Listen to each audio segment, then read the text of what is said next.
የድንግል ማርያም አካሏ እርግማን የሌለበት ነው። የማይነቅዝ እንጨት ብቻ መሆን አይበቃውም፣ ወርቅ ጨምርበት። ድንግል ማርያምም መመረጧ ብቻ አይደለም ያስከበራት፣ መመረጧን ተጠቅማ ንጽህና መጨመሯ ነው፣ ራሷ መስራቷ ነው። ወርቅን ከጭቃ ታስገኘዋለህ ስታነሳው፣ ወርቁ ውስጥ ግን ጭቃ የለም። ድንግል ማርያም ከተረገመ ባህሪ ስትወጣ እርግማን ጉስቁል የሆነ ባህሪ ግን አልደረሰባትም። ጴጥሮስ ተሳሳተ ተብሎ ተጽፏል። ሐዋርያት ተበተኑ ተብሎ ተጽፏል። አብርሃም በደለ ተብሎ ተጽፏል። ማርያም ይሄን አረገች ተብሎ አልተጻፈም። ሁለመናዋ ወርቅ ነው ማለት ስጋዋ ወርቅ፣ ነፍሷ ወርቅ፣ ህሊናዋ ወርቅ፣ ልቧ ወርቅ፣ ህዋሳቷ ወርቅ፣ ስሟ ወርቅ፣ ሁለንተናዋ ገንዘብ የሆነ መሰላል እመቤታችን ናት። የመሰላሏ ጫፍ አይምሮዋ ነው። አይምሮዋ ውስጥ ህሊናዋ ውስጥ ከእግዚአብሔር ውጭ ምንም ገብቶባት የማታውቅ እንተ ኢርእያ አይነ ንስር ዲያብሎስ ያልተመለከታት የታጠረች ገነት እጹቅት አዘቅተማ ህይወት የታጠረች አትክልት የተገጠመች የውሃ ጉድጓድ አዘቅተማ ህይወት የህይወት ውሃን ያፈለቀች የታተመች የውሃ ምንጭ እመቤታችን ናት። የስርየት መክደኛው ይቅርታ የተገኘበት ድንግልና ያላት የሔዋን ድንግልና ሞት ነበር ያመጣበት። የይቅርታ ድንግልና የማን ድንግልና ይቅርታ አምጥቶልናል? ይቅርታ እኮ ክርስቶስ ነው። ምህረት ክርስቶስ ነው። ጠለ ምህረት፣ የምህረት ዝናብ፣ የምህረት ጠል፣ የምህረት ውሃ በድንጋሌ ስጋ በድንጋሌ ነፍስ ህትምት የምትሆኝ እመቤታችን በክብረ ወሊድ ላይ የተሰጠች ክብረ ድንግልና አብይ ነው፣ ብዙ ነው፣ ገናና ነው ይላሉ ሊቃውንቱ ውዳሴ ማርያም ሲተረጉሙ። እናንተ ምን አለባችሁ? አይበርዳችሁ? አይሞቃችሁ? እናንተ ኳስ ነው የሚደንቃችሁ። ሳትወልድ ድንግል ሳይወለድ አምላክ፣ ስትወልድ ድንግል ሲወለድም አምላክ፣ ከወለደች በኋላም ድንግል ከተወለደ በኋላም አምላክ። ድንግልናዋ አለመለወጡ የልጇ አምላክነት ላለመለወጡ ማስረጃ ነው።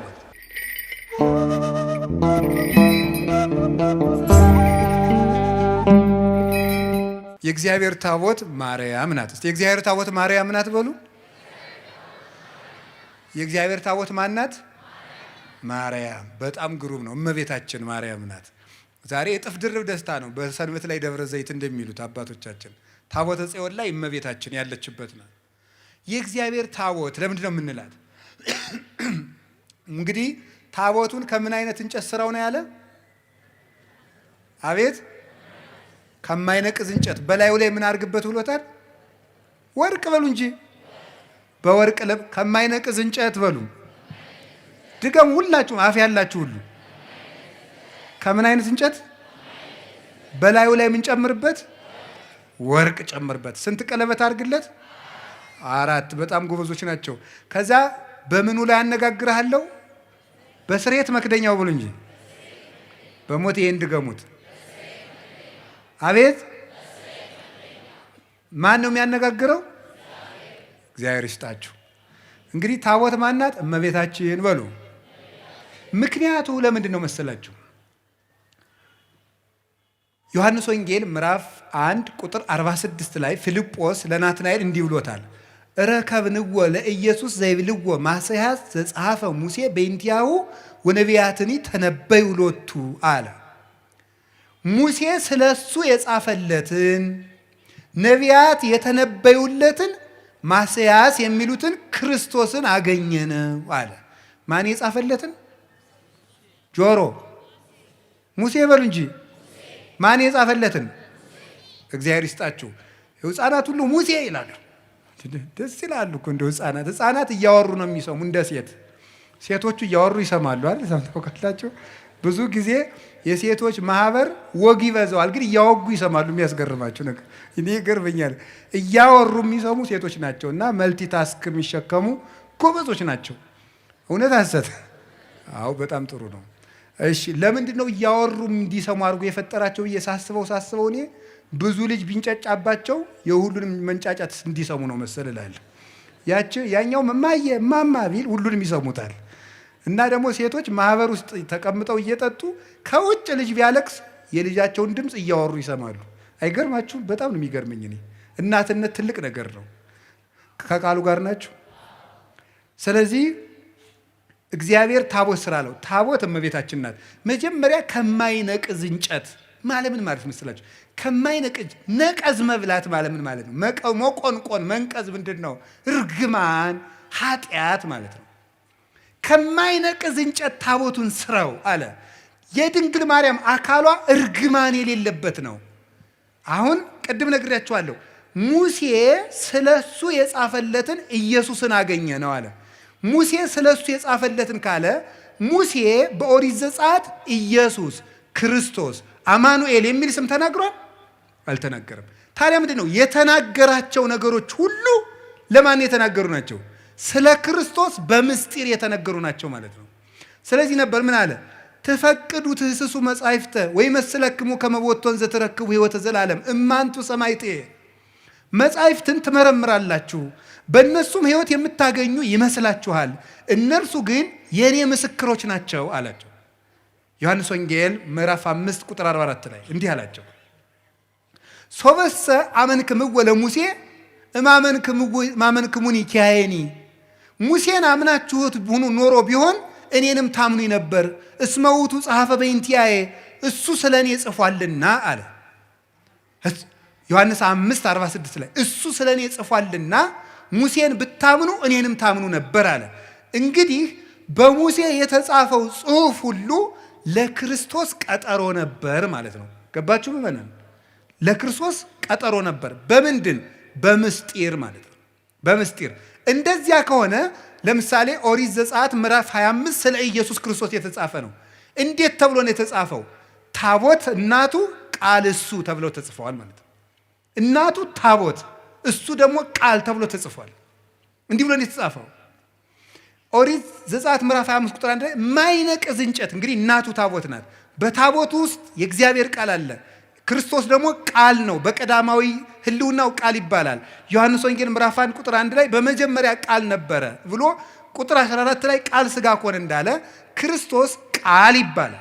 ቃል ይባላል። ስለዚህ በታቦት ውስጥ ቃል አኑርበት ማለት በታቦት በድንግል ማርያም ማህፀን ቃል ወልድ አድሮ ሥጋ ነፍሶ ስግው ቃል ክርስቶስ ሆነ፣ በተዋሕዶ ራሱን ገለጠ ማለት ነው።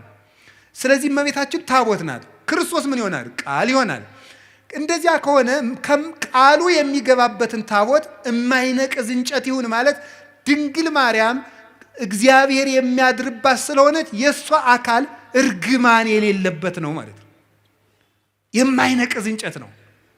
መንቀዝ ማለት ብሌት ማለት እርጅና ማለት ምን ማለት ነው? ኃጢአት፣ እርግማን ማለት ነው። ቅዱስ ጳውሎስ ሁለተኛ ቆሮንቶስ ምዕራፍ 5 ቁጥር 18 ላይ እነሆ በክርስቶስ ሁሉ አዲስ ሆኗል፣ አሮጌው አልፏል ብሏል። አሰስሉ ብሁአ ብሉየ፣ አሮጌውን እርሾ አስወግዱት፣ ከመ ትኩኑ ለሐዲስ ሐሪጽ፣ ለአዲሱ እርሾ ለክርስቶስ ተዘጋጁ ዘንድ አሮጌውን እርሾ አስወግዱ። እስመ ተሰቅለ በፋሲካነ ክርስቶስ፣ ፋሲካችን ክርስቶስ አንድም በፋሲካችን ክርስቶስ በፋሲካችን ዕለት ፋሲካችን መሻገሪያችን ክርስቶስ ታርዷልና ይላል ቆሮንቶስ 5 ላይ ሲናገር። አሮጌውን እርሾ አስወግዱ። ስለዚህ አሮጌ ማለት ኃጢአት ማለት ነው። አሮጌ መንቀዝ ማርጀት ማለት ኃጢአት ማለት ነው። እርግማን ማለት ነው። ሞት ማለት ነው። ከማይነቅዝ እንጨት ታቦቱን ስራው ማለት ድንግል ማርያም መጀመሪያም ኃጢአት ሳይኖርባት ነው ያዘጋጃት። እርግማን አልነበረባትም። ከሴቶች ተለይቶሽ አንቺ የተባረክሽ ነሽ ያላት ለዚህ ነበር። ሉቃስ ወንጌል ምዕራፍ 1 ላይ እንግዲያ ምድር ሁሉ የተረገመ ነው፣ እመቤታችን ግን ለይቶ የተባረክሽ ነሽ አላት። ከወንዶች ሳይል ከሴቶች ያለ ለምንድን ነው? እርግማን የመጣ በሴት ነበረ። በሴት ስለነበረ ሴቲቱ ዓለምን ሁሉ የምትወክልናት። ከሴቶች ተለይቶሽ አንቺ የተባረክሽ ነሽ ሲል ከሰው ዘር በአጠቃላይ ተለይተሽ የተባረክሽ ነሽ ነው። ከማይነቅዝ እንጨት ማለት ይሄ ነው። በወርቅ ለብጠው ምንድን ነው ነው? በወርቅ ለብጠው ማለት ምን ማለት ነው? ልብ ብላችሁ ስሙ የእግዚአብሔር ቤተሰቦች።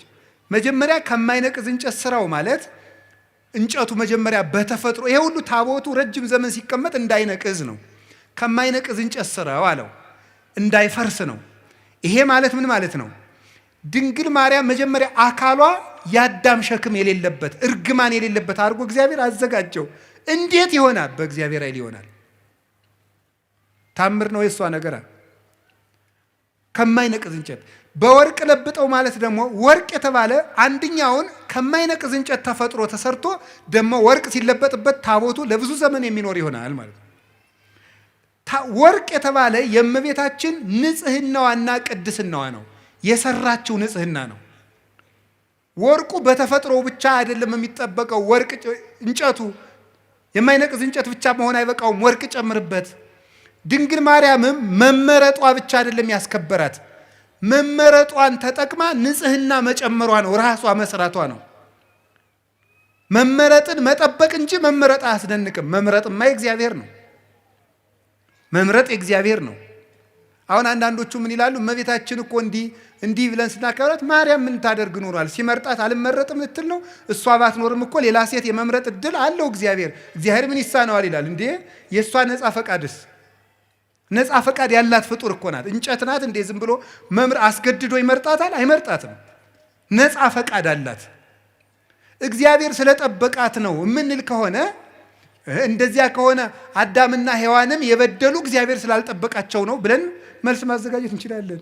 ይሄ ደግሞ እግዚአብሔርም ያ ማለት ለአዳምና ለሔዋን ተጠያቂው እግዚአብሔር ይሆናል።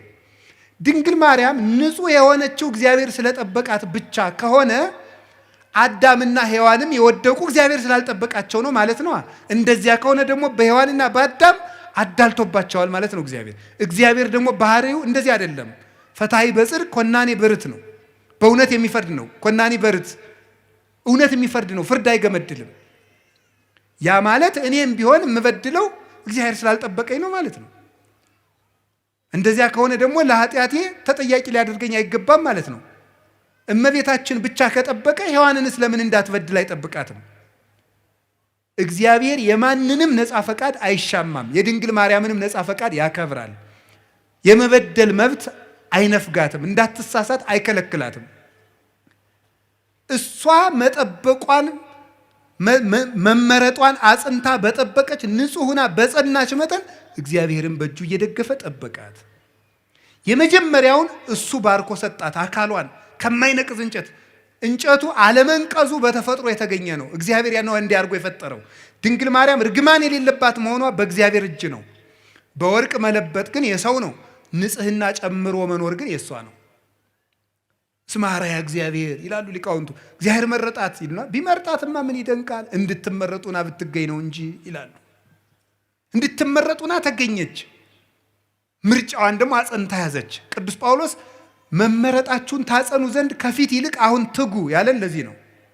ስለዚህ እመቤታችን በወርቅ የተለበጠች ታቦት ናት። እስኪ በሉ በወርቅ የተለበጠች በሉ።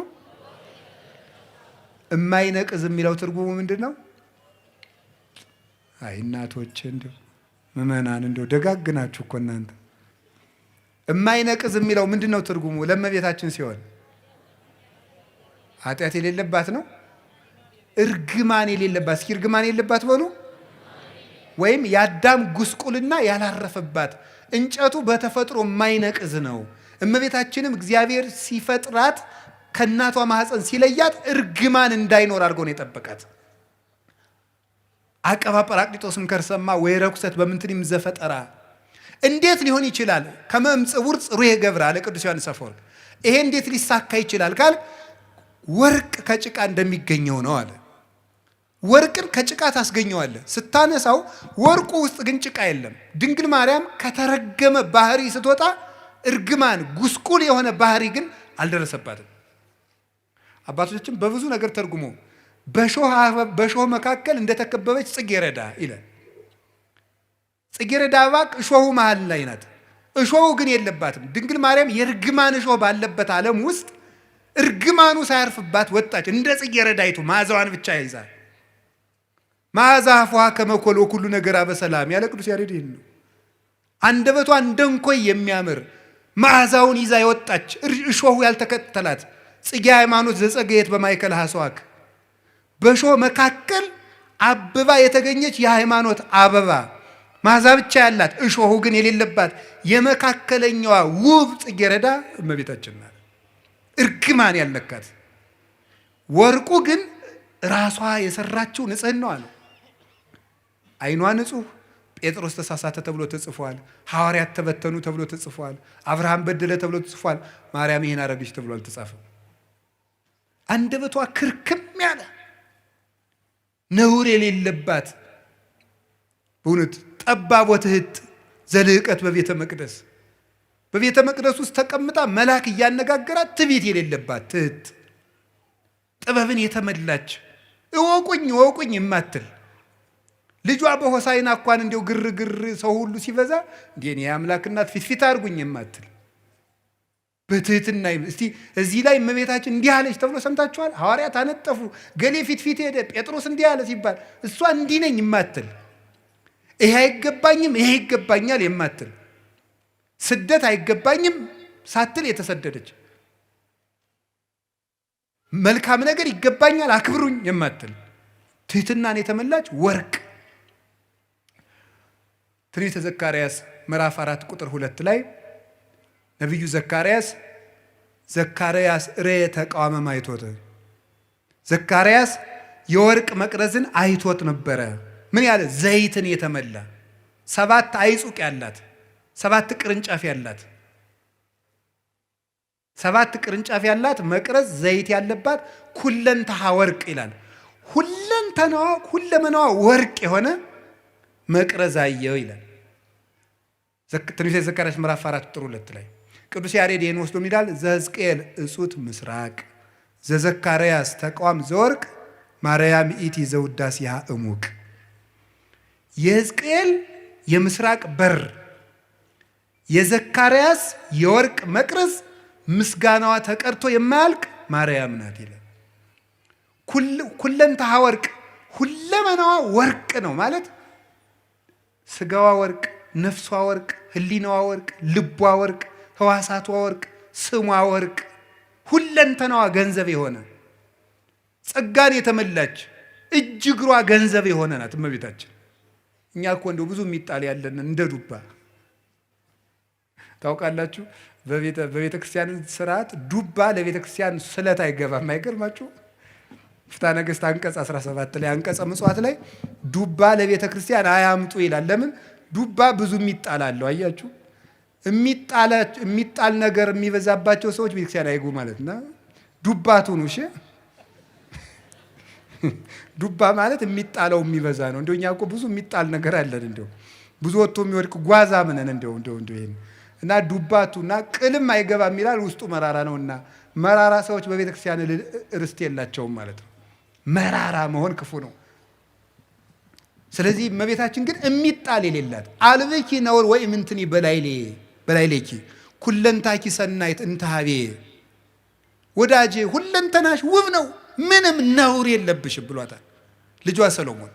በወርቅ የተለበጠችው ታቦት ማድረግ አንዳች ነገር ያልተገኘባት የቅድስና ማህተም ያተማት የእግዚአብሔር ከተማ የመሰላሏ ጫፍ ላይ ይላል አይደለም እንዴ? የመሰላሏ ጫፍ ላይ እግዚአብሔር ተቀምጦባት ነበር ይላል። መሰላል እመቤታችን ናት። የመሰላሏ ጫፍ አይምሮዋ ነው።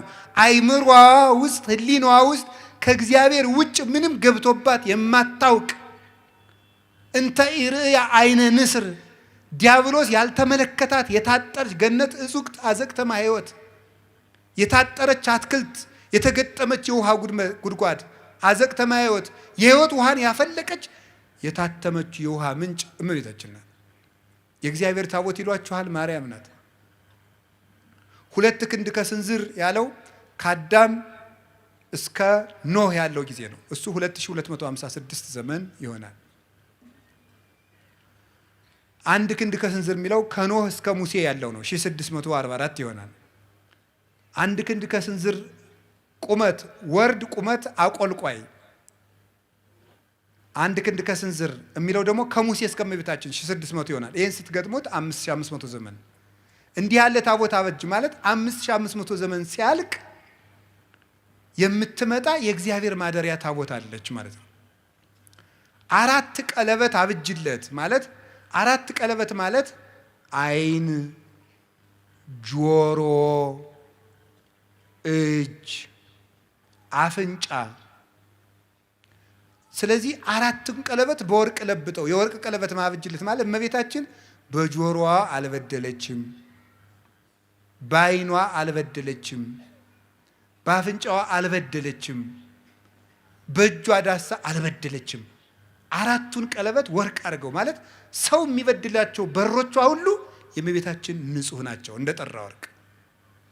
የስርየት መክደኛ የተባለ ድንግልናዋ ነው። መክደኛ የታተመ ድንግልና ነው። የታተመ ድንግልና በስርየት መክደኛው አነጋገር ስርየት ማለት ይቅርታ ነው። የስርየት መክደኛ ማለት በድንግል ማርያም ድንግልና በኩል እግዚአብሔር ይቅርታን ይዞ መጥቷል። ፈቂዶ ይፈውስ ትዝምደሰብ ተገምረ በማህፀነ ድንግል ታቢዮ ለኩሉ ኃይል እለ በሰማያት ማሂደር። ባህርየ ሰብን ነገደ ሰብን ላድን ባለ ጊዜ ከሰራዊተ መላእክት ተሰውሮ በድንግል ማርያም ማህፀን አደረ። እኔ እንደው ማርያም ምን አድርገልኛለች የሚለኝ ሰው ኢየሱስ ነው እንጂ የሚለኝ ሰው እግዚአብሔር ሰውን ላድን ብሎ የት ሄደ ብዬ ነው የምጠይቀው። እግዚአብሔር ሰውን ላድን ብሎ ወደ ማርያም መጣ ነው የማገኘው መጽሐፍ እኮ የሚለኝ። እግዚአብሔርን ሰውን ሊያድን መጣ። እንዲህ አለ እኮ ጌታ እስመ መጻ ወልደ እጓለ እመሕያው ከመ ይህስስ ወያድን ዘተሃጉለ። የሰው ልጅ የጠፋውን ሊፈልግና ሊያድን መጥቷል አለ ማቴዎስ 18 ላይ። የሰው ልጅ የጠፋውን ሊያድን መጥቷል። የሰው ልጅ ክርስቶስ የጠፋውን ሊያድን መጣ። የጠፋውን ሊያድን ሲመጣ ወዴት መጣ? መጀመሪያ ወደ ድንግል ማርያም መጣ። እግዚአብሔር ድህነትን ይዞ ጉዞ የጀመረባት ገብቶ የከተመባት የድህነት ሀገር፣ የፈውስ ሙዳይ፣ የሃይማኖት ከተማ እመቤታችን ናት። ስለዚህ የስርየት መክደኛው ይቅርታ የተገኘበት ድንግልና ያላት የሔዋን ድንግልና ሞት ነበር ያመጣብን። የይቅርታ ድንግልና የማን ድንግልና ይቅርታ አምጥቶልናል? ይቅርታ እኮ ክርስቶስ ነው። ምህረት ክርስቶስ ነው። ጠለ ምህረት፣ የምህረት ዝናብ፣ የምህረት ጠል፣ የምህረት ውሃ፣ የምህረት ፀሐይ፣ የምህረት ብርሃን ክርስቶስ ነው። የምህረት ዛፍ ክርስቶስ ነው። የምህረት ፍሬ ክርስቶስ ነው። እሱን ያስገኘ ድንግልና የድንግል ማርያም ነው።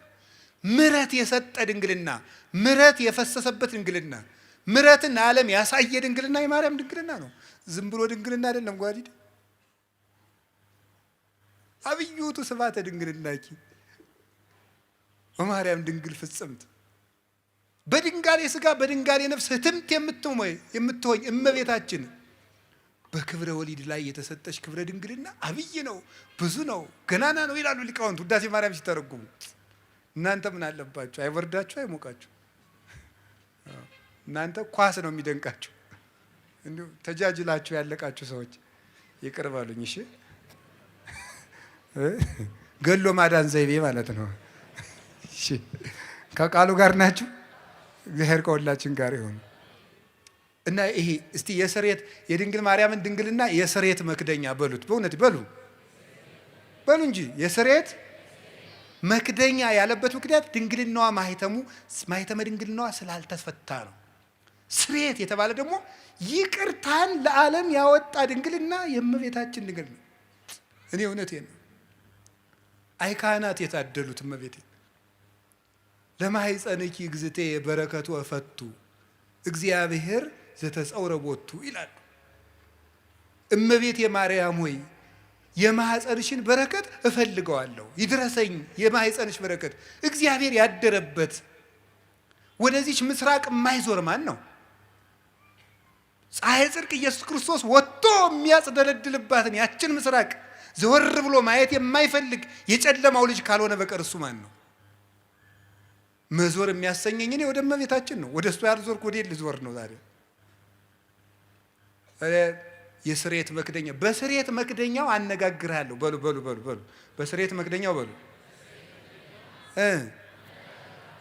እመቤታችን ድንግል ላይ መክደኛው ማለት ታቦቱና ታቦቱ የሚጋጠምበት መግጠሚያው ላይ ነው። ጫፉ የታችኛውና የላይኛው የሚጋጠሙበት መግጠሚያው። ይሄ የስርየት መክደኛ የእመቤታችን ድንግልና ነው። የስርየት መክደኛ የተባለበት የእመቤታችን ድንግልና መጀመሪያ ብቻ ክርስቶስን ወልዶ ያቆም አይደለም፣ ዘለዓለም ይቅርታን ያሰጣል። ከልጇ ጋር እያስታረቀ እንማጸንበታለን። ባቀፉህ እጆቿ፣ በሳሙ ከንፈሮቿ፣ ባዘለ ጀርባዋ፣ በወሰነችው ማኅፀኗ ብለን እንማጸናለን። ዛሬም ይቅርታን ይሰጠናል። ስለዚህ የድንግል ማርያም ማኅፀኗ የይቅርታ ማኅፀን ነው። አነጋግርሃለሁ ማለት ምን ማለት ነው?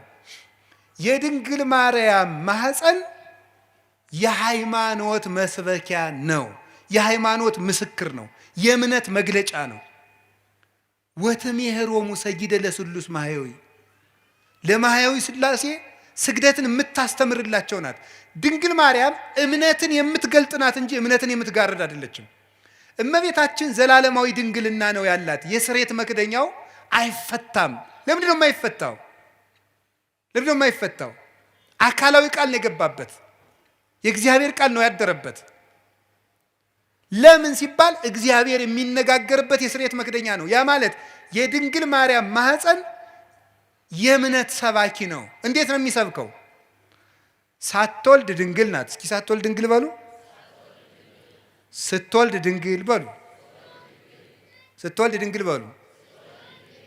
እሺ፣ ከወለደች በኋላ ድንግል በሉ። እስኪ እንደገና ደግማችሁ ንገሩኝ። ያይ ሶስቱንም ንገሩኝ እንጂ። እሺ፣ እሺ፣ ከወለደች በኋላ ይሄ ማለት ምን ማለት ነው? በስሬት መክደኛው ምን እልሃለሁ ነበር ያለ? ዘብዛባ ሁኜ እንዳይመስላችሁ። እሺ፣ ነገርን ከነገር ለማገናኘት ነው የምደግመው።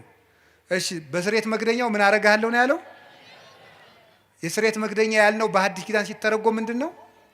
የእመቤታችን ምንድን ነው? ድንግልናዋ ነው። ድንግልናዋ ነው የስሬት መክደኛ። ስሬት የተባለ ይቅርታን የሰጠ ክርስቶስ ከማን ስለተወለደ ነው? ከእመቤታችን ስለተገኘ። እንደዚያ ከሆነ ሳትወልድ ምንድናት? ድንግል በሉ። ቀጥሉ። ስትወልድ፣ ከወለደች በኋላ ለምን ለምን በሉ እንጂ። ምን ያደርጋል ይሄ ስትሉ፣ ለልጇ ምስክር ስለሚሆን። ምን? ኢየሱስ ክርስቶስ ሳይወለድ አምላክ በሉ፣ ሲወለድም አምላክ፣ ከተወለደ በኋላም አምላክ። ስለዚህ ዕብራውያን 13 ቁጥር 8 ላይ ኢየሱስ ክርስቶስ ዘትማልሙ ወይም ወክመውት እስከ ለዓለም፣ ኢየሱስ ክርስቶስ ትናንትም ዛሬም እስከ ዘላለሙ ድረስ ያው ነው ይላል። ያው ነው። ሳትወልድ ድንግል፣ ሳይወለድ አምላክ፣ ስትወልድ ድንግል፣ ሲወለድም አምላክ፣ ከወለደች በኋላም ድንግል፣ ከተወለደ በኋላም አምላክ። ድንግልናዋ አለመለወጡ የልጇ አምላክነት ላለመለወጡ ማስረጃ ነው ማለት። ለማይለወጠው ልጇ ምስክር እንድትሆን እሱ ሰው ቢሆንም አምላክነቱ ስላልተለወጠ እሷም ብትወልድም ድንግልናዋ አልተለወጠም። ለልጇ ምስክር ናት። በስርየተ መክደኛው አነጋግርሃለሁ ማለት አለመለወጤን የማልለወጥ አምላክ መሆኔን በማይለወጠው በእናቴ ድንግልና እነግርሃለሁ፣ አስተምርሃለሁ ማለት ነው። ቅዱስ ዮሐንስ አፈወርቅ ሃይማኖተ አበው ምዕራፍ 67 ቁጥር 31 ላይ እንዲህ ይላል፣ እሰብክ መንገለ ድንግልናሃ ለማርያም እንተ ትከውን ስም አለቃል ይላል። ለቃል ምስክር በምትሆን በድንግል ማርያም ድንግልና ክርስቶስን እሰብከዋለሁ ይላል። ለቃል ምስክር በምትሆን በድንግል ማርያም ድንግልና ክርስቶስን እሰብከዋለሁ። የድንግል ማርያም ድንግልና የክርስቶስ መስበኪያ ነው። ድንግልናዋ አልተለወጠም። ለምን? እሱም ሰው ሲሆን አልተለወጠምና። የማይለወጥ አምላክ መሆኑን ለማስረዳት የእናቱን ድንግልና ሳይለውጥ ተወለደ። ትንቢተ ሚልክያስ ምዕራፍ 3 ቁጥር 5 ላይ አንሰ እግዚአብሔር አምላክክሙ ዘኢይትዌለጥ፣ እኔ የማልለወጥ አምላካችሁ እግዚአብሔር ነኝ፣ እኔ እግዚአብሔር አምላካችሁ አልለወጥም ብሎ ነበር። የማይለወጥ አምላክ መሆኑን ለማስረዳት ከእናቱ ሲወለድም ድንግልናዋን እንዳይለወጥ ጠበቀ።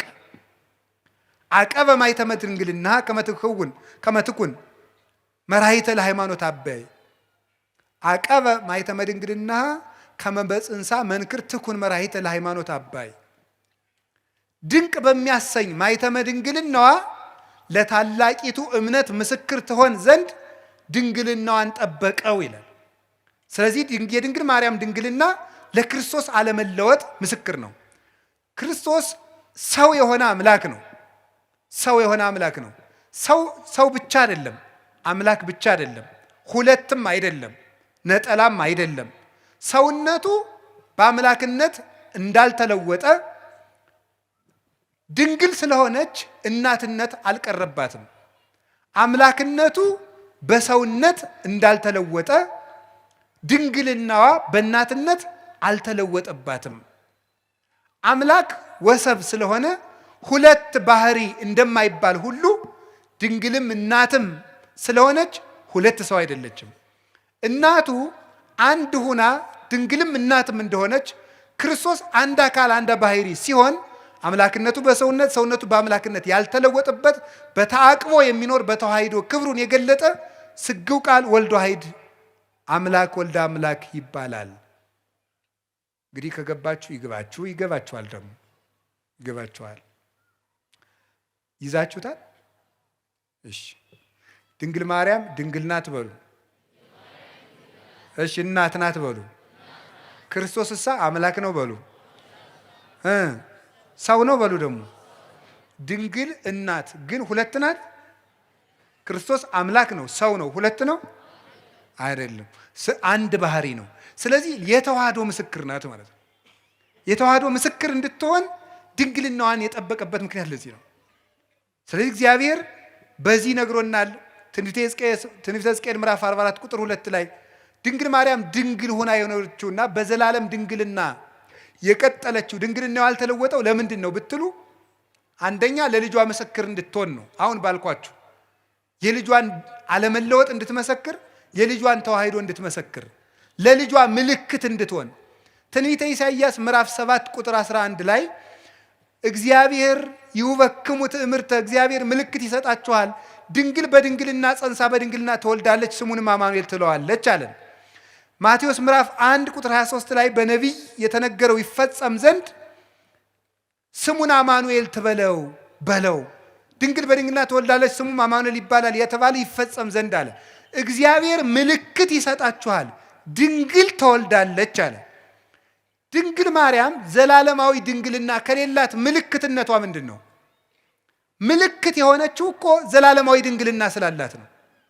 ያ ምልክት የተፈጸመባት ድንግል ደግሞ እመቤታችን እንደሆነች ወንጌላዊ ነግሮናል። ስለዚህ ድንግል ማርያም የማይለወጥ ዘላለማዊ ድንግልና አላት።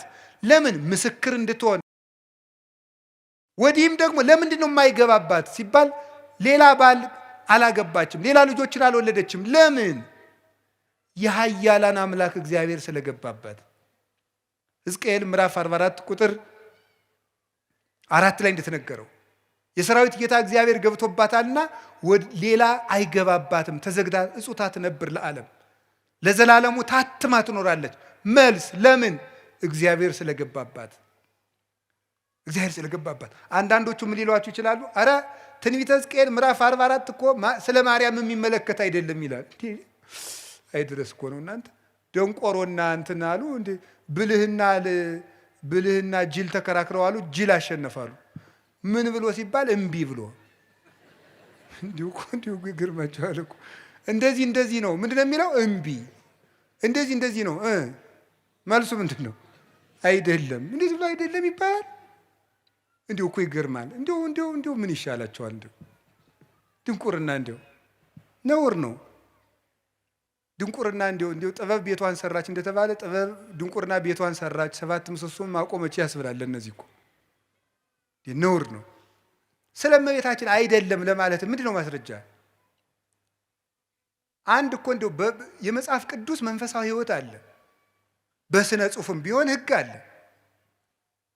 አንድ በስነ ጽሑፍም እኮ እንዲህ ነው ለተባለ ባለሙያዎቹ ሀሳብ ሲሰጡበት ነው። ባለሙያዎቹ ሀሳብ ይሰጡበታል። ሙያ አለው እኮ። ሲያውን እኔ ብድግ ብዬ እኔ ስፔሻሊስት ዶክተር ነኝ ብል ምን ትላላችሁ? ይሄ መነኩስ ያበደ አትሉም? እንደዚህ እኮ ነው ሁላችሁ። ሙያ አለው ነው፣ ባለሙያውን ነው የምትጠራ። መቼም ኩላሊ ልብ ሳስበው በግራ ጡት ዝቅ ብላ ነው ያለች፣ እስቲ ኦፕሬሽን ላድርግ አይባልም። እንዲህ ሳስበው ተብሎ ስራ አለ የለም። ባለሙያ ያለው የትኛው አካል የት ቦታ እንዳለ የሚያውቅ፣ የትኛው ጥቅስ ለየትኛው እንደሆነ የሚያውቁ፣ ለዘመኑ የቀረቡ፣ ለጉዳዩ የቀረቡ፣ ለእግዚአብሔር የቀረቡ ሶስቱንም የሚያሟሉ አባቶች ማርያም ናት ብለው ነግረውናል። ሶስቱንም የሚያሟሉ ለዘመኑም ቅርብ የነበሩ፣ በመጀመሪያው ክፍለ ዘመን፣ በሁለተኛው ክፍለ ዘመን፣ በሶስተኛው ክፍለ ዘመን፣ በአራተኛው ክፍለ ዘመን የነበሩ እነ ቅዱስ ኤፍሬም፣ እነ ቅዱስ ቄርሎስ ነግረውናል። እነ ቅዱስ ኤራቅሊስ ነግረውናል። ማርያም ናት የሕዝቅኤል ምስራቅ ብለው ቅዱስ ያሬድ ነግሮናል። ሊቁ ለእግዚአብሔር የቀረበው ለዘመኑ የቀረበው 6ኛው ክፍለ ዘመን የነበረው ሰማይ ድረስ ሂዶ ዜማን ቆንጥሮ ያመጣው እሱ ነግሮናል። አንተ የት ቤት ነህ እንዲያው ማን? ስለዚህ ለዘመኑ ቅርብ ናቸው፣ ለጉዳዩ ቅርብ ናቸው። መጻሕፍትን ጥሬ ቆርጥመው እግዚአብሔርን በሱባኤ እየጠየቁ የተማሩ ናቸው። ለእግዚአብሔር ቅርብ ናቸው። ሽንገላ ክዳት የሌለባቸው ሊቃውንት ሐዋርያውያን አበውን የተከተሉ ሊቃውንት ማርያም ናት፣ የምስራቂቱ በር ማርያም ናት። ደሞስ ምን ይጎልባታል ብትባል ዮሐንስ 8:12 ላይ እኔ የዓለም ብርሃን ነኝ አለ። እሱ የዓለም ብርሃን ከሆነ ልጇ እመብርሃን ብትባል ምንድን ነው ኖሩ? በዚያውም የዓለም ብርሃን ኢትዮጵያ ናት የምትሉ ሰዎች አርፋችሁ ተቀምጡ። ኢትዮጵያ የዓለም ብርሃን የሚባል የጅል ስብስብ ነው። የምሬን ነው። የዓለም ብርሃን ክርስቶስ ነው እንጂ ኢትዮጵያ የዓለም ብርሃን ሆናም አታውቅም አትሆንምም። የዓለም ብርሃን ማን ነው? ክርስቶስ በሉ። የዓለም ብርሃን ማን ነው? ክርስቶስ ነው። ኢትዮጵያ የዓለም ብርሃን አይደለችም። ማን ነው ያላችሁ እንደዚህ? ከቤተ ክርስቲያን ሰውን ለማጥፋት የሚዘየድ ስብስብ ነው። ብር ካጣችሁ ነግዱ። እኔ እውነቴን ነው። ነግዱ፣ ስሩ። እንዲህ እውነቴን ነው።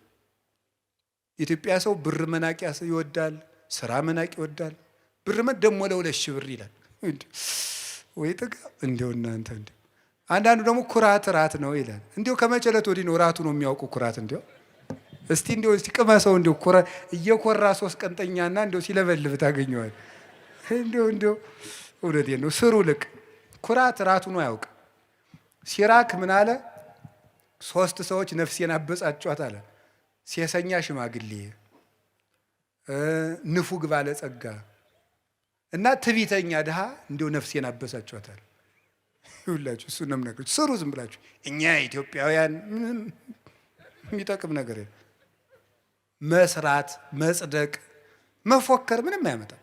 መስራት፣ መጽደቅ፣ መልካም መሆን። ኢትዮጵያውያን መልከኞች፣ ሰራተኞች እንኳን የእግዚአብሔር መጽሐፍ እነ ሄሮዳትስ የታሪክ ጸሐፊዎች ሁሉ ምንድን ያለ ኢትዮጵያውያን ማለት ጨዋታ የሚያውቁ ጥበብ የሞላባቸው ቤታቸውን ከመንገድ ዳር ሰርተው በሞት የብሉልኝ ይጠጡልኝ የሚያውቁ ሰውነታቸውን የሚያድሱበት የጠራ ውሃ ያላቸው መቼም እሱ ጸበል አይለን ነገር የተባረኩ ሕዝቦች ናቸው ተብሎ ተጽፎልናል። ያንን ነው መጠበቅ። ስለዚህ እንዲሁ ሲታጣ አሁን የሥራ መፍጠሪያ ሃይማኖት እየሆነ ስነ ስርዓት ያዙ። የዓለም ብርሃን ክርስቶስ ነው። እመብርሃን ደግሞ ድንግል ማርያም ናት። እመብርሃን እንዲሁ አንተ ወንጌል ምን አለ? አይን ምቀኛ ነው እንዲህ አለ። እንዲሁ አይን ምቀኛ ነው ወይ?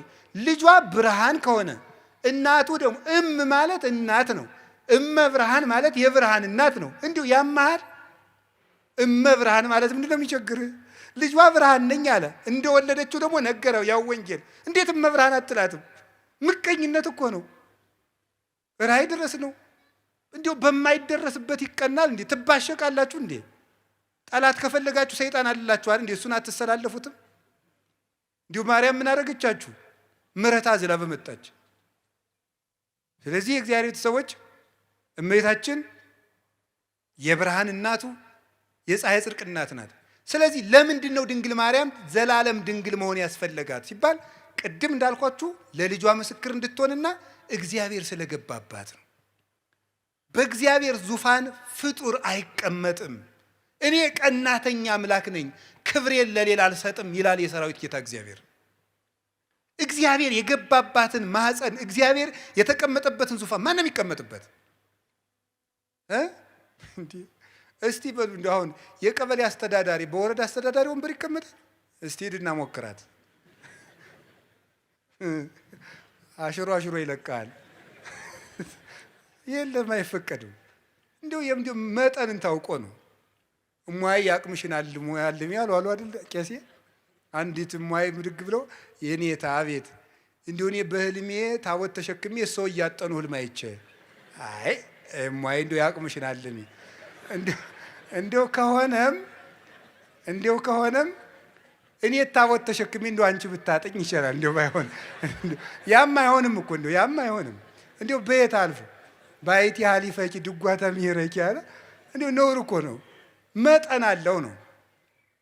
አዎ እግዚአብሔር አባቶች ይላሉ በጳጳስ ወንበር ኤጲስቆጶስ አይቀመጥም፣ በንጉሥ ወንበር መስፍን አይቀመጥም። እግዚአብሔር በገባበት ዙፋን ፍጡር አይደርስም ፈጽሞ። እንዴት ያለስ ደፋር! ሄሮድ ዮሴፍ ራ ያደረገው ጻድቅ ነው አይደል ያለው እንዴ? በዚያውስ ላይ ሐዋርያት እንኳን ክርስቶስን ከተከተሉ በኋላ ወደ ሚስት አልተመለሱም። እንደው ጴጥሮስ ሚስት ነበረው ይባላል። ጭራሽ እሷ አምላክን ወልዳ መልሳ ወደ ትዳር ተመለሰች ይባላል። ከቅዱስ ጴጥሮስ አንሳ ፈጽሞ ነውር ነው፣ ያላደለ ነገር ነው። የእግዚአብሔር ዙፋን ነው፣ ድፍረት ነው። እምንንቀው እግዚአብሔርን ነው። ማርያምን እመቤታችንን አይደለም የምንንቀው፣ እግዚአብሔርን መዳፈር ነው። እንዴት ትዳር ክቡር ነው ብሏል። ትዳር ክቡር የሆነው ለተፈቀደለት ነው። ትዳር ክቡር የሚሆነው ለሚጠቅመው ለተሰማራበት ለተፈቀደለት ነው። ሰው ሁሉ ወኩሉ ዘከመ ተጸውዐ ያሉ ሁሉም እንደተጠራበት አጠራር ይኑር ነው ያለ ቅዱስ ጳውሎስ። በንጽህና እኖራለሁ ያለ ይኑር እና ለድንግል ማርያም ግን ይሄ ሁሉ መጠኑ አይደለም። ወንድ አላውቅም ሐሳብ የራሱ የለኝም እኮ ነው ያለችው።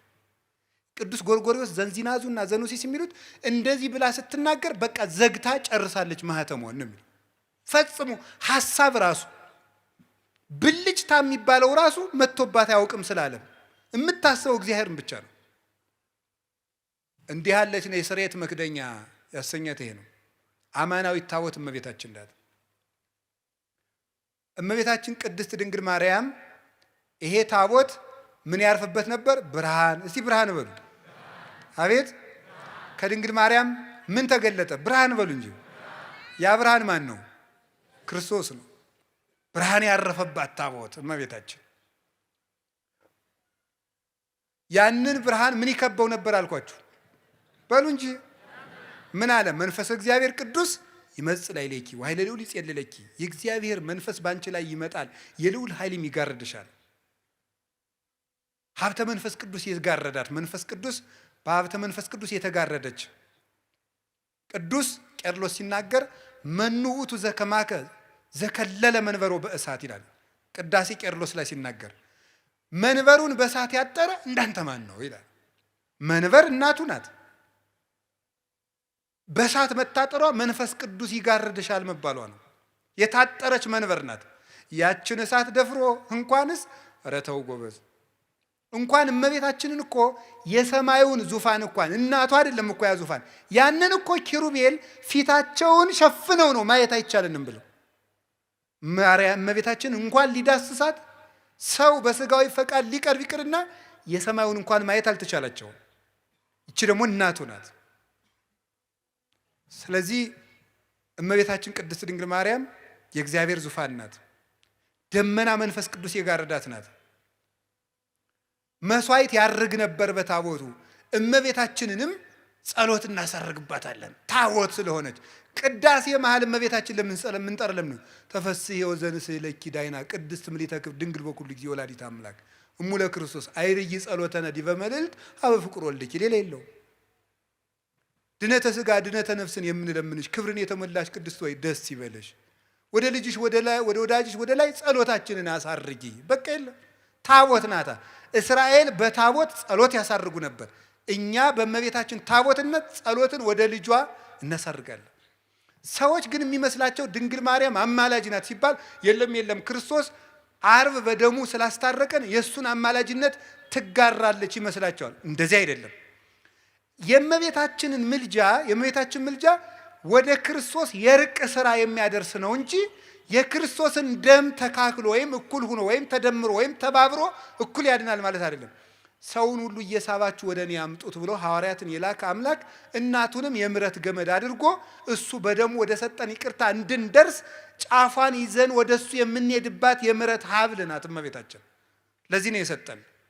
እሷን ይዘን ወደ እሱ እንድንቀርብ ምን ብሎ ነበር? ዮሐንስ 12 ላይ እኔ ከላይ ሄድና ስባችኋለሁ አለን። እናቱን ገመድ አድርጎ እየጎተተ ይወስደናል፣ ይስበናል በእናቱ ፍቅር። ስለዚህ እምከመ ተለአልኩ ስብ ኩሎ ሀቤ እኔ ከፍ ብዬ እናንተን እስባለሁ ብሎናል። ኦ ሀብለ ምሕረት እንተ ብኪ ስብ እግዚአብሔር ኩሎ ዓለም ሀቤሁ አለ ድርሳነ ኪዳነ ምሕረትን የደረሰው ሊቅ። እግዚአብሔር ዓለሙን ሁሉ ወደ ራሱ የሚስብብሽ የምህረት ገመድ ሆይ አለ። እግዚአብሔር ዓለምን ለመሳብ የላካት ገመድ ናት። ልጇማ በደሙ ያጠበን ያነጻን ቅዱስ አካላዊ ቃል ነው። ስለዚህ እመቤታችን ምራገ ጸሎታችን ናት። ታቦቱ እንደሚያሳርግ ያ ጸሎት የመንገዳቸው ያ ታቦት የመንገድ መሪ ነበር ብያቸዋለሁ። የመንገድ ታቦቱ ሲነሳ ይነሳል። እመቤታችን የክርስትና ምልክቱና መንገድ ትመራለች። ድንግል ማርያም ልጅ ለሚያሳድጉት ምልክት ናት። ተርባ ተጠምታ ልጅ በማሳደግ እናቶች ልጅ እንዴት እንደሚያሳድጉ አሳይታለች። የመናንያን ምልክት ናት። በዓት የምታጸና 12 ዓመት ከበዓት የኖረች አንደበቷ ክፉ የማይወጣው ማርያም ግን ይህን ሁሉ በልቧ ተጠብቀው ነበር ተብላ የባይታውያን ደግሞ ባይታዊት ርግብ የባይታውያንና የመነኮሳት ምልክት በበረሃ በመኖር የሰማይታት ምልክት በመሰደድ የመንገዳቸው መሪ የተባለች ታቦቷ እስራኤል ከግብፅ መውጣታቸው ክርስቶስ እኛን ከርግማን ማውጣቱ ነው። 40 ዓመት የሚጓዙት ጉዞ ደግሞ ጌታችን ኢየሱስ ክርስቶስ ርግማንን ከደመሰሰልን በኋላ እኛ በዚህ ዓለም የምንኖረው ኑሮ ነው። የክርስትና ጉዞ ነው የበረሃው ጉዞ። በበረሃው ጉዞ ውስጥ ያለችው ታቦተ ጽዮን በዚህ ዓለም ወደ ክርስቶስ መንግስት በምናደርገው ጉዞ መንገዳችን የምትመራ ምልክት እመቤታችን ናት። ምልክትነቷ አንደኛ በሕይወቷ በማስተማር ምሕረትን ከማርያም ይማሯል፣ ትዕግስትን ከማርያም ይማሯል። እያንዳንዱ እንዳላብራራላችሁ ይመሽበናል። ጸሎትን ከሷ ይማሯል፣ ደስታን ከሷ ይማሯል፣ ድህነትን ከሷ እንማራለን። ድህነትን ማለት ድሃውን ማታማርር ራሷን ድሃ ያደረገች ትሕትናት የተመላች ስለዚህ ትምህርት ናት። ራሷ እመቤታችን ራሷ ወንጌል ናት። ስለዚህ እመቤታችን የመንገዳችን መሪ ናት። እየጸለየች ምልክቱና እጃችን ይዛ ይኸውላችሁ እኔ እንደውም ይታየኛል እንደው አንዳንድ ጊዜ ሳስባት እመቤታችንን ይኸው እና ልጅን የምትመራው ማን ናት? አቤት እናቶች ትንሽ ልጅ አስከትለው ሰፈር ሲሄዱ አይታችኋል? እንዴት አድርገው ነው የሚሄዱ? ምኑን ይይዙታል? አቤት እጁን ይዘው ድንኩል ድንኩል እያደረጉ ይዘው ይሄዳል። እና ዮሐንስ 19 ቁጥር 26 ላይ ምን ትሆናችሁ ነው ያለን ጌታ? እናት እነኋት ነው ያለ። እናት እነኋት ስላለ ምሪያቸው ማለቱ ነው። በእውነት እጃቸውን ይዘሽ ምሪያቸው። እኔ እንደው የድንግል ማርያም ሕፃን ከመሆን በላይ የምፈልገው ነገር የለም። የእሷ ልጅ ሁኜ አድሎኝ ተገንቶ ነው። እነዚያ መለኮትን ዳሰው አቅፈው አጥብተው ያሳደጉ እነዚያ እጆች የሚያበሩ እጆቿ አዋን አግኝቼ እጄን ይዘው ጎትተውኝ ነው። እግዚአብሔር የሰጠን እድል ነው እኮ እንደውም የድንግል ማርያም ልጅ መሆን። የእሱም ትሕትናው ነው። የእኔ እናት ለእናንተ እናት ትሆናችሁ። ልጅ አልሆንም ይባላል? ነውር ነው በእውነቱ። የሽማግሌዎች ሽበት ለልጆች ዘውድ ነው ተብሎ እኮ ተጽፏል። መጽሐፈ ምሳሌ ምዕራፍ 23 ላይ የሽማግሌዎች ሽበት ለልጆች ዘውድ ነው። አባትነት እናትነት ክብር እኮ ነው። የድንግል ማርያም እናትነት ደግሞ ልዩ ነው። እና ድንግል ማርያም የመንገዳችን መሪ ናት። ጠፍተን እንዳንቀር ምልክቱ ናት። እምራን እመቤታችን የመንገድ መሪ። ከዛስ ምናቸው ናት? ያቺ ታቦት አሻጋሪያቸው ናት። ዮርዳኖስን እንዲሻገሩ። ዮርዳኖስ የጥምቀት ምሳሌ ነው። በልጇ ጥምቀት እንድናገኝ ከብሉይ ወደ ሐዲስ እንድንሸጋገር ብሉይ ሲያልቅ ሐዲስ ሲጀመር የመካከለኛዋ እናት እሷ ናት። የዘመን መጨረሻ የዘመን መጀመሪያ ዓመተ ምሕረት 2000 በሉ ጨምሩበት። የዘንድሮን ዓመተ ምሕረት ዓመተ ምን እንደው እግዚአብሔር እኛስ የማታ ዓመት አድርገነዋል። የምሕረት ያርግልን መድኃኒዓለም። እንደው እኔ የሚገርመኝ ሰው የደበደበው ሰውዬ ሁሉ ዓመተ ምሕረት ብሎ ደብዳቤው ሲጽፍ ነው። ዓመተ ምሕረት ይላል። ሚስቱ ጋር ተጣልቶ ነው ዓመተ ምሕረት የሚለው። እሱ ሚስት ጋር ታረቅ አላረገውም እያለ ዓመተ ምሕረት ብሎ ይጽፋል። እንዲሁ ሰው እኮ የሚያረገው ነው ያውቀው። የምሕረት ዓመት ውስጡን አንተ ምሕረት አታረግም፣ አትታረቅም። እስቲ ዓመተ ምሕረት በሉ እና ታረቋ። የምሕረት ዓመት ውስጥ እንዴት የፍዳ ዓመት ታረጉታላችሁ? መታረቅ አለብን። ዓመተ ምሕረት ዓመተ ምሕረት ብለን እኮ መቁጠር የጀመርነው ድንግል ማርያም ከማህፀኗ ክርስቶስ ከተወለደ ጀምሮ ምሕረት መቁጠር ያስጀመረችን ናት እመቤታችን። አንዱ ሔዋን እኮ ፍዳ መቁጠር ነው ያስጀመረችን። ዓመተ ምሕረት ምሕረት እንድንቆጥር ያደረገችን እናት ማን? እመቤታችን። ከቃል ጋር ናችሁ? ሸክም እንዲቀል ያስጠራችንም ናት። የምህረት ደብዳቤ ናት። እንዲያው እግዚአብሔር እውነቴን ነው ምህረት ሊሰጠን ሲል ድንግል ማርያምን የምህረት ደብዳቤ አድርጎ አስቀድሞ ላከልን። ከሷ ደግሞ ምህረት መጣ፣ ይቅርም ማለት በደሙም ታረቀን። እንግዲህ ወደ እግዚአብሔር አብ እንገባ ዘንድ ድፍረት አለን አለ ቅዱስ ጳውሎስ። እንዴት? እስመ ተሳሃለነ በሞተ ወልዱ፣ በልጁ ሞት ይቅር ብሎናልና። ለምን? በልጅ ደም የታረቁት እርቅ ጽኑ ነውና ይላሉ ሊቃውንት። አብ እንግዲህ በልጁ ደም ታርቆናልና እንግዲህ ሞገስ አግኝተናል ወደ ሰማይ እንድንገባ። ይህን ይቅርታ እንድናገኝ ምህረት እንዲህ የተጀመረበት ማህፀን ያላት እመቤታችን ናት። ስለዚህ ጥምቀት ዮርዳኖስን ታቦትን ተሸክመው ዮርዳኖስ ተሻገሩ ማለት የእመቤታችን ምልጃ ረድኤቷን ተጠግተን በልጇ ስም እንጠመቃለን። በእሷ ስም እንጠመቃለን አላለም። በልጇ ስም፣ በአብ ስም፣ በመንፈስ ቅዱስ ስም ተጠምቀን ደቀ መዝሙር እንሆናለን። ታቦቷን ግን ሳንጥላት ሳንረሳት ነው የምንሻገር። ከዚያስ ግንብ ሲፈርስ ታቦቷን ተሸክመው ነበረ። ግንብ ሲፈርስ ታቦቱን ተሸክመው የሚያፈርሰው እግዚአብሔር ነው። እግዚአብሔር እንዲያፈርሰው ግን እልልታውን የሚያቀርቡት ታቦቱን ተሸክመው ነው። አሁን እዚህ ቅዳሴ ላይ ምን ይላል ካህኑ? ስብሐት ወክብር ለስሉስ ቅዱስ ይደሉ። መልሱ እንጂ እንደዚህ እያደረገ ቤተ ክርስቲያኑን ምን ይለዋል? ይዞረዋል አይዞረውም? ይዞረዋል አሉ ሕፃኑ። ምን እንደሆነ እኮ አይገባቸውም ሕፃናት፣ ግን እኔ እንዲሁ ይገርሙኛል። ይዞረዋል አይዞረውም? ዙሮ ሲጨርስ ምን እያለ ይገባል መሰላችሁ? መጨረሻ እናንተ አሰሙትም እንጂ ግዕዝ እንዲሁ ይገርማል። ጀርመን እንግሊዘኛ ግዕዝ በፒኤችዲ ትሰጣለች። እናንተ ደህና ዋላችሁ አታውቁም እዚህ ተቀምጣችሁ። እና ዙሮ ሲጨርስ እንደዚህ አጥኖ ዙሮ ሲገባ ምናል እግዚአብሔር አምላኬ በከማናል ከጥቅማ ለኢያሪኮ በሄደ ኢያሱ ገብርከ ወልደ ነዌ ከማዋንል ጥቅማ ኃጢአቴ ወኃጢአቶሙ ለኩሎሙ ሕዝብከ ይላል። አቤቱ ፈጣሪ እግዚአብሔር ሆይ በባሪያህ በኢያሱ እጅ የኢያሪኮን ግንብ እንዳፈረስክ በእኔ በባሪያህ እጅ የሕዝብህን የኃጢአት ግንብ አፍርስ ይላል። አጥኖ ሲገባ ነው። እዚያ መቅደሱ ሲገባና ተፈሥሒ ማርያም ምልዕተ ጸጋ ታቦቱን ተሸክመው አይደል ግንቡን የዞሩት? ተፈሥሒ ማርያም ምልዕተ ጸጋ ይላል። እግዚአብሔር ምስሌኪ ግንቡን የሚያፈርሰው እግዚአብሔር፣ የሚዞሩ ግን እልልታውን የሚያቀርቡት በታቦቱ። ኃጢአታችን ይቅር የሚለን የሚደመስስልን ልጇ ክርስቶስ ይቅር በለን ብለን ጸሎታችን የምናሳርግባት ታቦት እመቤታችን የኃጢአታችን ግንብ እንዲፈርስ ተሸክመናት የምንዞራት ታቦታችን ናት። የሚያፈርስልን ግን ልጇ ነው። ይቅር የሚለን እሱ ነው።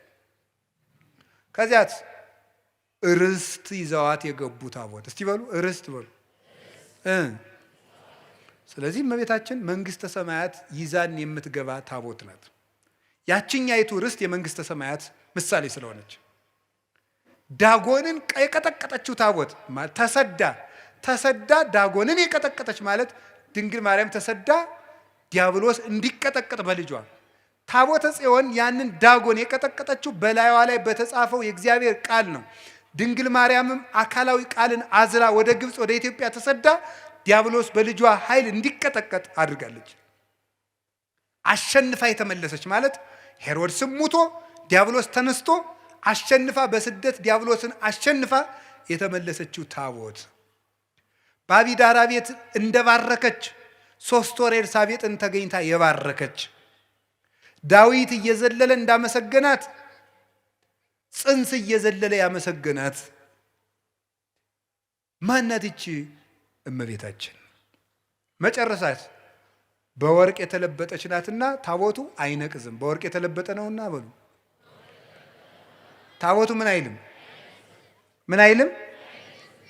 መጀመሪያ ምን የማይል እንጨት ነበር፣ ኋላ በምን ተለብጧል?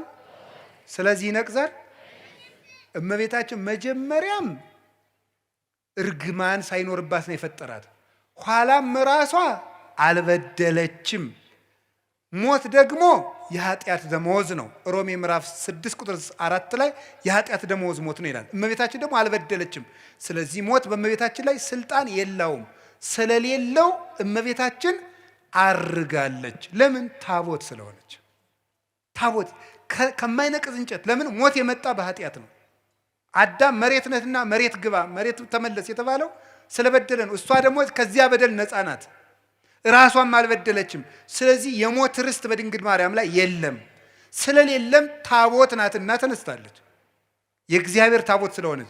ለዚህ ነው መዝሙር 131 ላይ ተንስ እግዚኦ ውስተ ዕረፍትከ፣ አቤቱ አንተ ወደ ዕረፍት ተነስ፣ ወደ ዕረፍት ተነስ።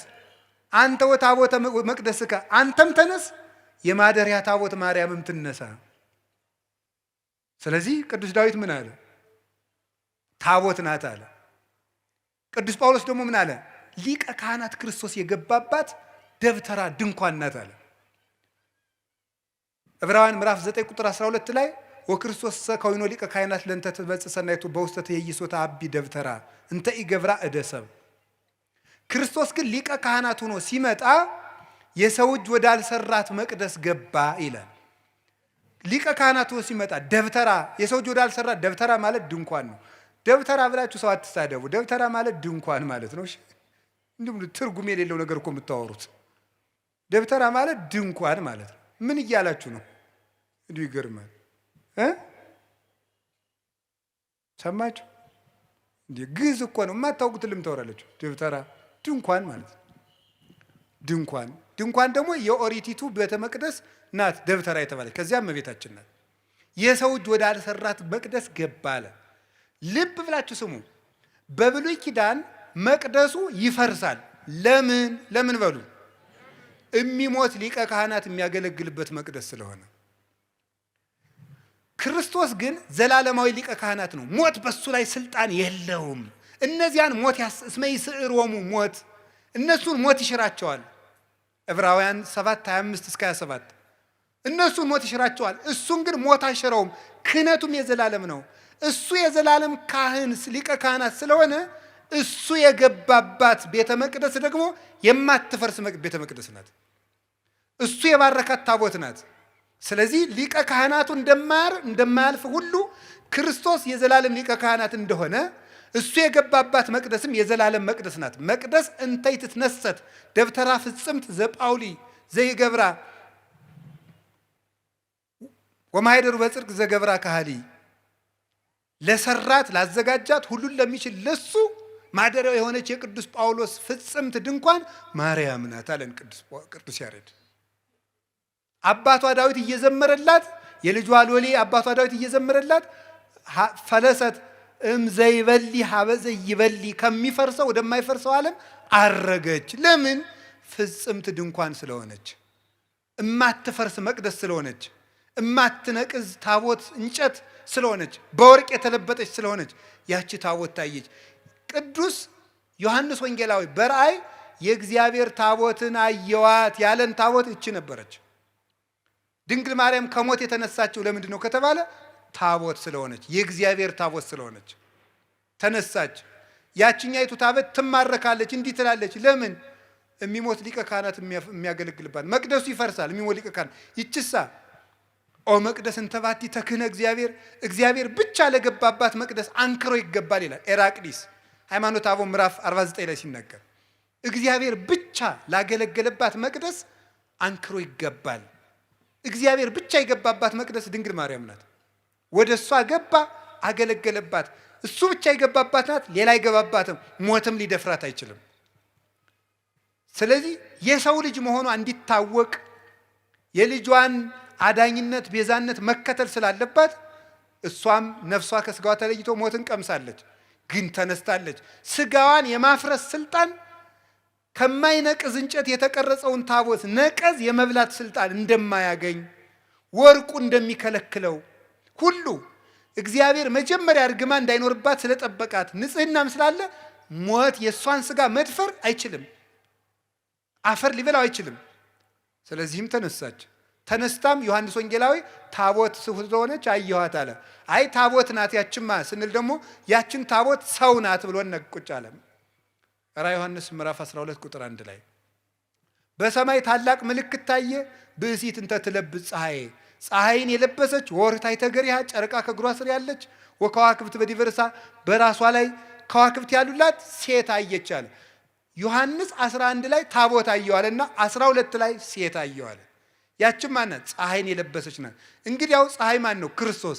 ክርስቶስን ስለለበሰች ደግሞ ሞት በሷ ላይ ስልጣን የለውም፣ ትንሣኤ ልቡናን ስለተነሰች። እንግዲህ የሁላችሁ አካላዊ ቃል ያደረባት ጸሎታችን የምታሳርግ ድንግልናዋ የሚያስተምር ብርሃን የሰፈረባት ደመና መንፈስ ቅዱስ የሚገባት መንገድን የምትመራን የምታሻግረን የኃጢአታችን ግንብ እንዲፈርስ የምታማልደን ርስት የምንወርስባት ሞት በሷ ላይ ስልጣን የሌለባት በክብር ያረገች እናት የእግዚአብሔር ታቦት ይሏችኋል። ማርያም ናት። ወስብሐት ለእግዚአብሔር። ይቆየን።